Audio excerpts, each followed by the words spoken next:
Mr. MC, ladies and gentlemen, Are You Ignoring Me is a true story about a loving couple who had 6 children. All healthy, bonny babies who grew into curious, active children. The parents were very happy, except for perhaps one thing. The children would often ignore them. The eldest, a girl, would be in a world of her own, playing with her dolls. The second, a typical boy. Oh, how his mother had to raise her voice to get him to listen. The third, another girl. She would get so engrossed in her books, she wouldn't know anybody was talking to her. The fourth, a boisterous tomboy, far too busy doing things to listen to any adults. Then along came children 5 and 6, both boys. The mother thought perhaps one of her children might be respectful and attentive to her. But alas, she could not get any of them to heed her first time. Constantly driven to getting cross and having to raise her voice until the children knew she meant business. Puzzling over what had they done wrong as parents to get such willful children, the mother would watch them and listen to their chatter. They were normal children. They talked with each other, they played, they fought, they laughed. Still, something didn't fit right. So the mother began experimenting. Different volume, different tone of voice, little tests and tactics. She became convinced that despite the absurdity of it, they had 6 partly dead children. And it was absurd. Neither parent had any hearing difficulty, nor did any living relative or any ancestor that they knew of. Everybody she ventured to discuss this theory with told her how absurd it was. All 6 children? They're just ignoring you. That's what children do. The years rolled on and the children progressed. They were active in sport and average at school. The mother had found a way around the communication issue.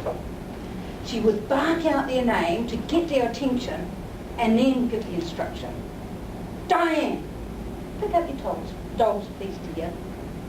She still had her theory about the children's deafness, but she'd long given up trying to discuss it with anyone. She was resigned that nothing would change. Then something did change. The mother was called to the school. The government had begun a program of free medical checks on 12-year-olds. And there was something wrong with their eldest son, Peter. She arrived to be told the sad news. Their son was profoundly deaf. The delight, the excitement, the joy! Please, she begged the stunned medical officer. Please, will you test all of my children? I believe they are all deaf. And one after the other, they discovered she was right. All 6 children had a significant hearing problem. The pattern of loss was more or less identical, just up or down on the scale. So some of the children were more deaf than others. The matching pattern deemed that it was a genetic glitch,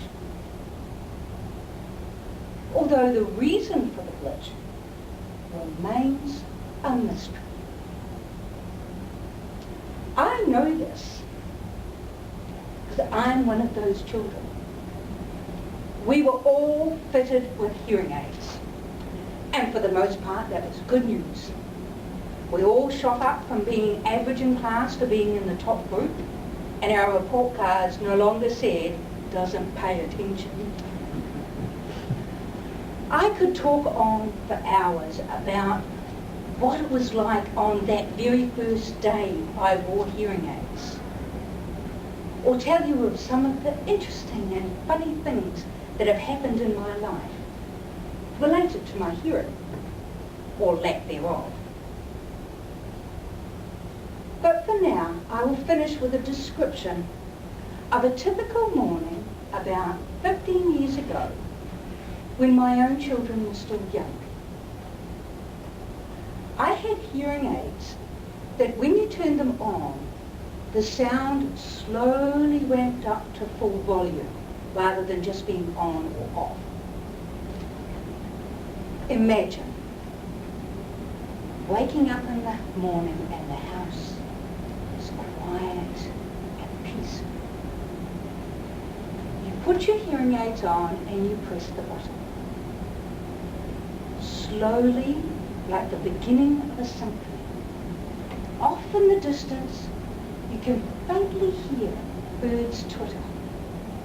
And the sound gradually gets closer and clearer. And coming into it now is the gentle breeze in the trees and the rustle of leaves. And it builds with the sound of the ocean and the waves filling in the gaps till your smile is broad. You are alive, the world is awake. It is a truly magical sensation. I never got tired of it. And I would savour that morning moment. For soon enough, the glorious sounds of nature would be interrupted. Mom, I can't find my hairbrush. Mom, where's my uniform? Mom, are you ignoring me?